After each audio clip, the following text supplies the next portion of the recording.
good morning, madlang people. This is me.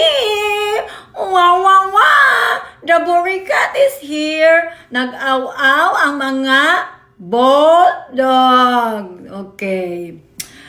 Katong mga tao nga grabing content na ko. Gabi ilang content sa kuha. Well, it's good for engagement for me. But ang uban man god is against na. Ang uban grabe na gud ilang kasuya sa kuha dahil as hindi na sila katulog. They keep looking, background check na sila sa kuha, like how can you sleep? How able? Lami man ang matulog ka day. Ako day lami kay kong tulog. Gikisan pa ko sa akong bana, gikuan pa ko, alam niyo na. Those people nga papansin kaayo like they're trying to pull me down. Like nag-isa ramang kuday, di ko ninyo kaya. Isa ra ko pero nag-save kuan sila tanan nag-group ang mga marites kaning mga wala na they're not happy in their life. Oh. Sige lang day. Go lang. Gamay pa man kay mong followers, banat lang mapansin na mo sa mga tao, mapansin na po kanimita. Inyong gibuhat sa ako ay like, oh, but-buton ko, dagang kami story about me. Like, na-reflect, dili daw sila masuya sa kuha, pero the way they're posting about me, na-reflect.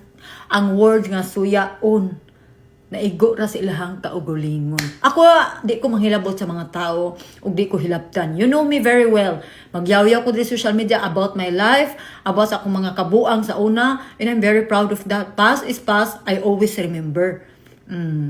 Kaya, sorry lang ako kay, siyempre nakasawa ko gapam, this is from the start, maugin akong content, di ko manghilabot og tao, as long nga di ko hilabtan. Ingana ko nga pagkatao, day, ay lang kong tanduga. Pero karon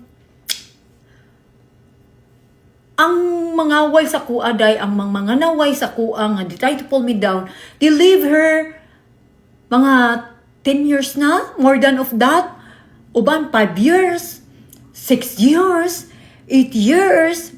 Ako, I've been here for 1 year. 1 year lang kapin.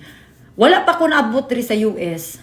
Way back before, 2022, 23, dagan kay kung kanang napako sa Pinas ato, gichatan nila akong bana, biyaan daw ko, ana, i-report daw ko, dili ko panion. But I ignore those people. Wala ko'y pake. I live my life in the fullest, happy ko. Padayon nagyapon ko sa akong kinabuhi, wa ko nang hilabot nila. Then I let them bark there. I don't care. Karon na nako diri sa US 1 year na ko kapin. Siguro, kita magid mo sa ako na nakoy na-achieve, na nakoy napalit sa Pinas. Not everything I post in social media, included my family. Di kay ko hilig ma-post sa ilaha, kay dili ko ganahan.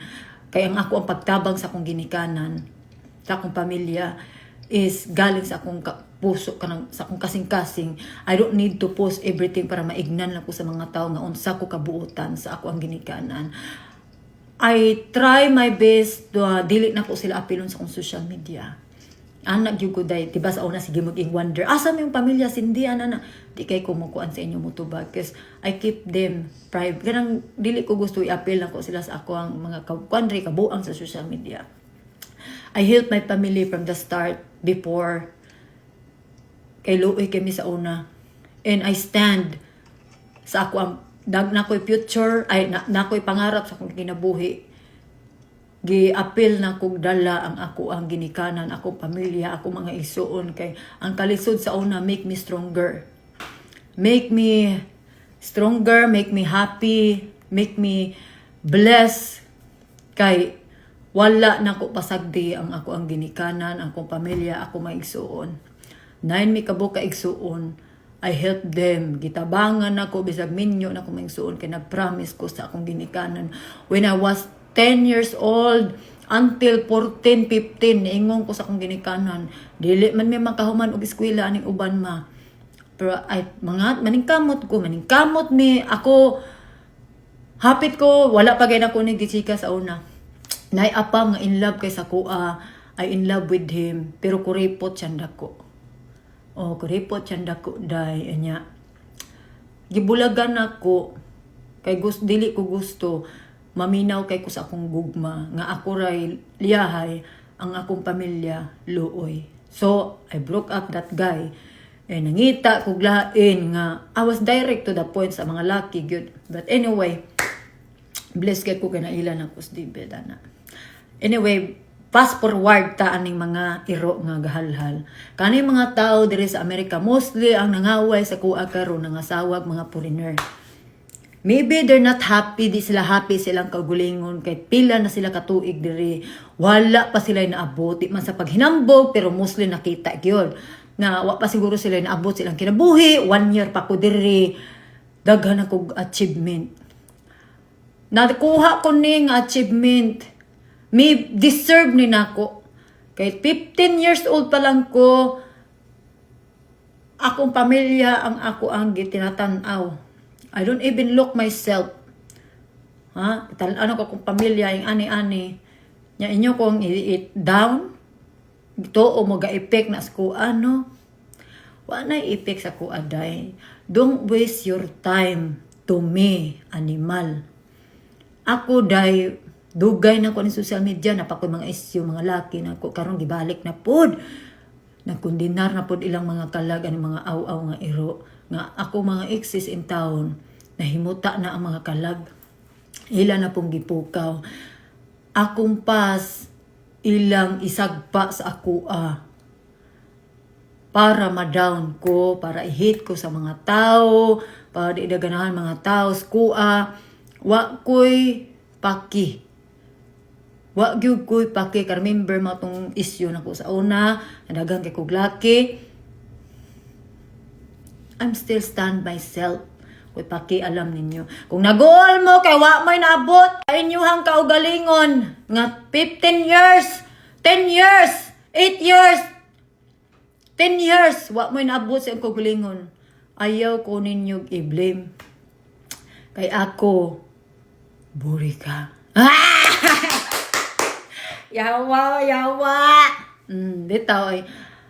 I don't understand ang nakigbangga sa kaning mga hilabtonon sa kuang kinabuhi nga wa ko nang hilabot ako kailan nila mga tiguang. Mga tiguang na mura na ko nilag anak. Mostly 40, 50, 30 kapin. Mura na ko nilag anak. Imagine that. Wa ko nang hilabot nila pero grabe ilang kasuko sa ako. Day, hike diha day, do something to make your brain nga di ka magunahuna og kasuko sa tao kay wa man ang hilabot ang tao nimo. Like makakaon pa kag sakto ana. Like imagine imong anak anaon sa mga tao. What do you feel about it? Kay imong anak dili strong og kuan, kasing-kasing. Imagine na kay ang kalibutan gatuyok. Hilabtonon kay Moskua, wa mo kabalo 10 years, 5 years, wa ta kabalo ugma ba diha. Anao ng isa ka members mong pamilya. Malipay ka. Imagine na ang nagkuan sa kuha diri mga asawag apam, grabe katuksik ang nang kuan diri. Mao na gikaingon nga kalaban nimo diri sa Amerika, sa gawas. Pilipino rapod. Di gyud nato na ma-blame. Pilipino, ubang Pilipino diri sa Amerika, lahi gyud pang utok. Grabe lang utok day.